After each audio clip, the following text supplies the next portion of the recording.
مشكله شلميه لما دانش اي بس قبل ما دانش دائما يشيل لك مثلا صار ليله من مرتاحه مش مشكله مية صالي نوتجو لا مكان لا ايش دخل بدايتي هات كوكو كريكارتي هذا دستي بيكت ما شاء الله امام انا ما انتظر مو زي كارولا اعتياديه يعني ناحيه عاطفي احتمال الواجبي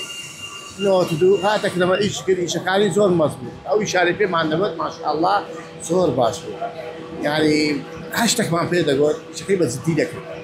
استشهر ويا بيش جام كوبو استشهر ويا او زو سب بدايتي ايش ذاك ايش كذي بس سب حسابات ما ده دستي سب برو او ايش شيء برو او كا اسمع انا ايش شكلي بزدي لك ما شاء الله زور باشو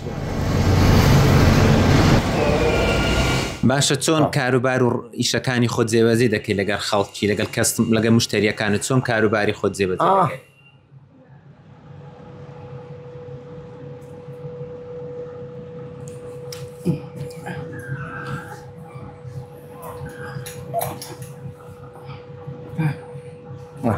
لەگەڵ خەڵکی مثلا دەستمە توانێت مثلا ئێستا لە تەوسیعکردنی دەستمە توانندارەکان مثلا پێی دەڵێم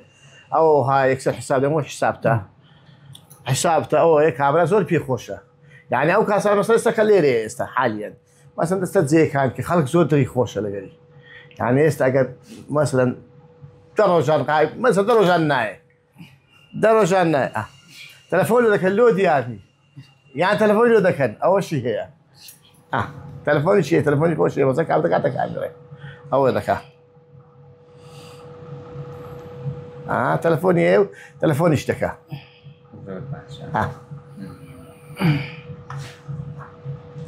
بس دەکاتن مثلا دەچێ ڕسمی ڕا دەکەێ خێم نمایە مەسەلەی خێم نمای ئەوە ما یەکسەر ئەوەی لۆی دەنێری مەسەن ئەوانەی دوکاندارە هەیە زمانی وەی نازە هیچ شتێکی نازانێت ڕسمەکەی لۆ دەنێری ئەوە بەخۆی دەزانێت چی دەوێت تا مەسەلەن دوکاندار هەیە مەسەن ئەو مایە مەسەن ڕسمی ئەو نەوعی لۆ دەنێری یەکسەر ئەوە دەزانێت ئەوەی نایە ئەوەی دەوێت باشە لەگەڵ حیسابات کۆ پارەژماردن ئەو بۆ شێوازە